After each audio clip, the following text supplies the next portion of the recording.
Ce que je n'avais pas vu depuis 25 ans.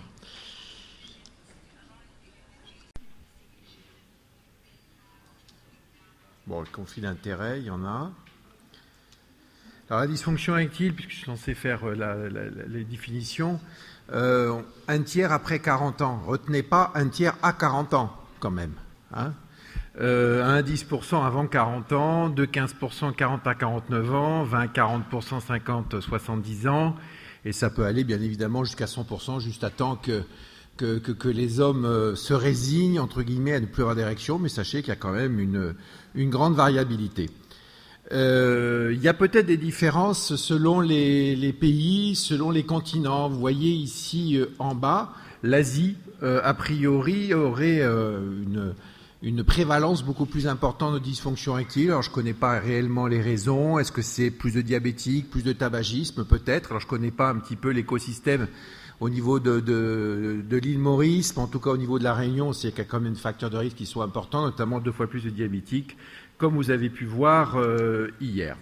Alors c'est un impact énorme. Très souvent, ça peut nous faire sourire, les troubles de l'érection en tant que médecin, mais sur la qualité de vie, sur la qualité relationnelle dans le couple, sur les troubles de l'humeur. Il y a des patients qui peuvent être jusqu'à une dépression grave. Hein. Souvenez-vous de Romain Gary, au-delà de cette limite, votre ticket n'est plus valable. Une perte d'estime de soi, un problème d'identité masculine.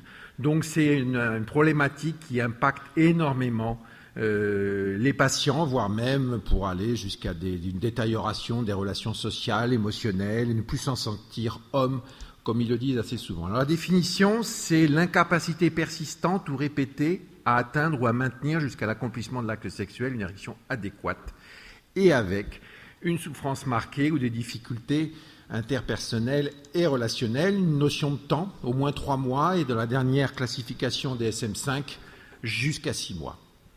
Voilà, entre guillemets, la définition officielle des troubles de l'érection. Il y a des questionnaires qu'on utilise, on va dire, en pratique relativement peu, mais qui sont intéressants lorsqu'on fait des études, et notamment, par exemple, pour le développement des médicaments tels que les IPDE5. Alors voilà toutes les questions de l'IEF, International Index of Erectile Function, sur 15 questions, en sachant que les 5 premières questions sont beaucoup plus, on va dire, pertinentes sur la qualité de l'érection, puis après c'est la satisfaction, le désir. Donc c'est quelque chose éventuellement que je peux vous faire passer si ça vous intéresse.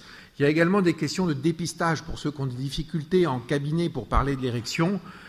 Pouvez-vous avoir des érections? Oui, non. Est-ce que vous en souffrez? Oui, non. C'est 2 questions simples, mais peut-être que les mettre en systématique dans une salle d'attente, ça peut être intéressant pour dépister les troubles de l'érection. C'est le DAN PSS avec les items sur la sexualité. Il y a également des items sur l'éjaculation et sur l'orgasme. Donc les scores les plus utilisés sont l'IEF-EF, c'est-à-dire les questions qui concernent uniquement la rigidité, qui est sur 30, et également le SHIM score, qui sont sur 5 questions, qui sont sur 25.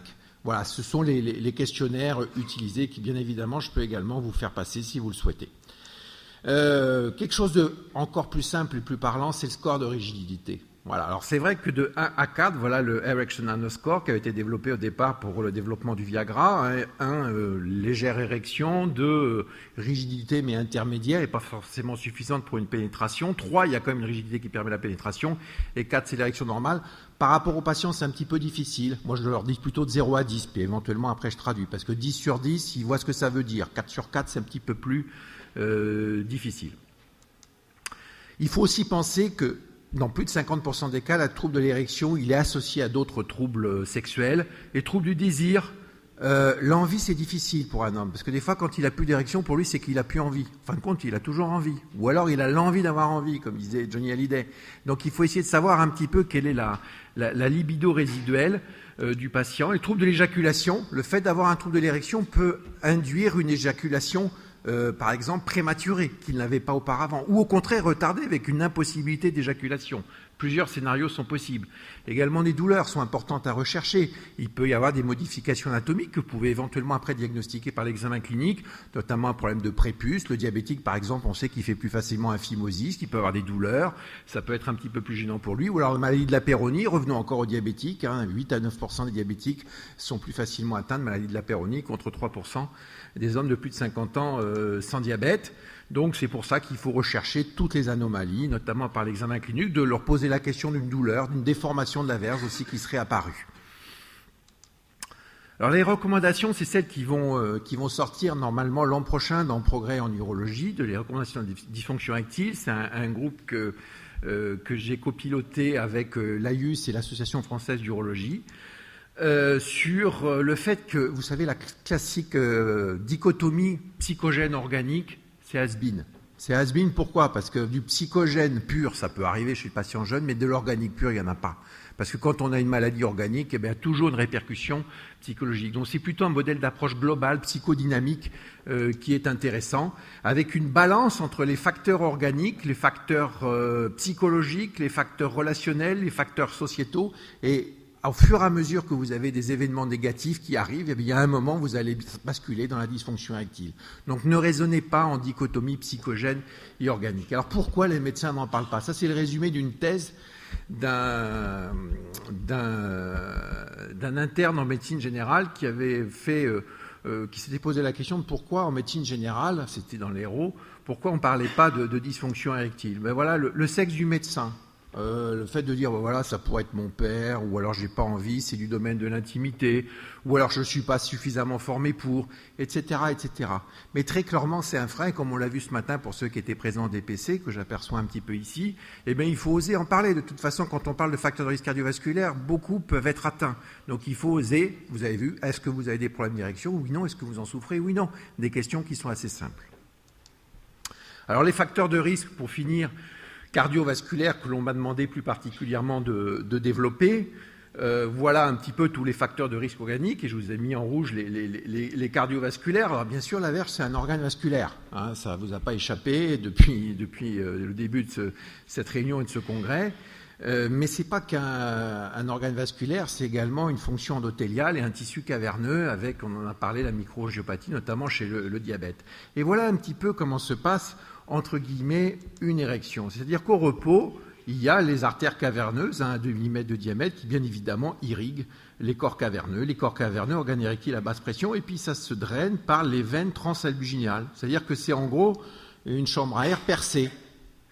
Et puis quand il y a l'érection, sous des phénomènes hormonaux, neurologiques, etc., avec notamment le neuromédiateur qui est le monoxyde d'azote, eh bien, ça va se dilater et il va y avoir une inondation au niveau des deux corps caverneux avec une relaxation des fibres musculaires lisses et l'hyperpression progressive fait que progressivement, parce que l'albuginée est élastique, fait que ces veines vont s'auto-bloquer pour, comme on l'a vu tout à l'heure dans une communication, avoir à un moment une diminution du flux artériel, une espèce de statu quo qu'est l'érection.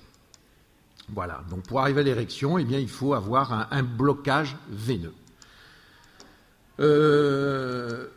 Donc voilà la physiopathologie. Augmentation du flux caverneux, compression des veines sous-albuginéales avec occlusion des veines transalbuginéales et contraction volontaire des muscles bulbo-caverneux et bulbo-spongieux. Les kinés aiment bien en disant il y a également le rôle des fibres musculaires striées du périnée, peut-être une petite action, mais en tout cas beaucoup moins que les fibres musculaires lisses. Alors pour le diabète, 20 à 67% selon les études. Plus le diabète est ancien, plus il y a des troubles de l'érection. On parle même jusqu'à 80% au-delà de 10 ans. L'étude du MAS, Massachusetts Male Aging Study, parle de 28% de diabétiques contre 9,6% de non-diabétiques. C'est une étude longitudinale sur 8 ans. Que le diabétique de type 1 est plus à risque, d'autant plus qu'il commence son diabète beaucoup plus tôt, puis qu'il a la période de l'adolescence, au moment où il ne surveille pas trop son diabète. Donc le diabète de type 1 est plus grave que le diabète de type 2 non équilibré, et bien évidemment plus grave que sur le plan érectile.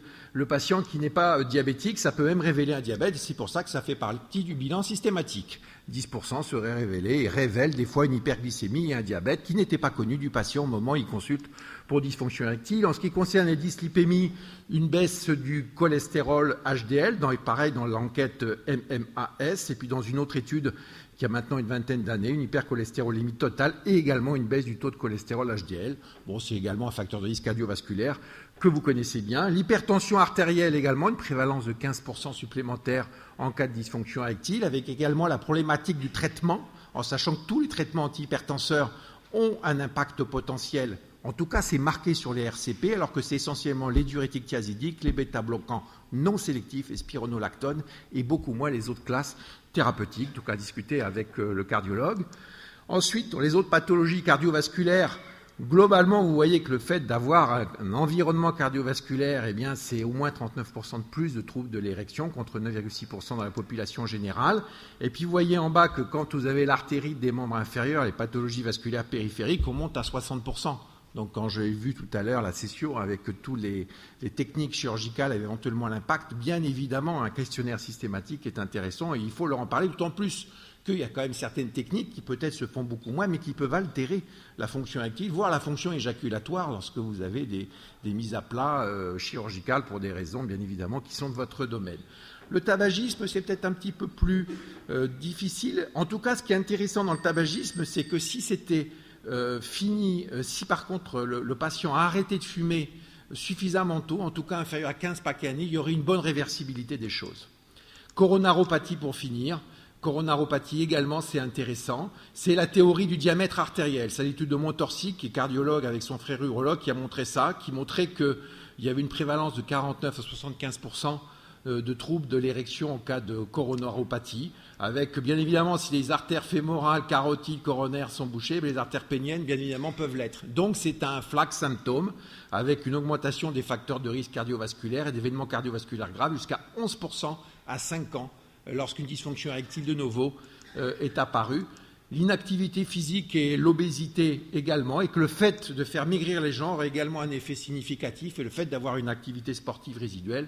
Et je crois que c'est la dernière diapo sur l'importance de la cellule endothéliale avec tous les facteurs de risque cardiovasculaire, avec le risque relatif. Ça, je passe. Vous voyez que la dysfonction érectile, c'est le symptôme sentinelle de facteurs cardiovasculaires, de troubles endocriniens, et que c'est au milieu de tout un tas de pathologies qui intéressent nos patients. Je vous remercie.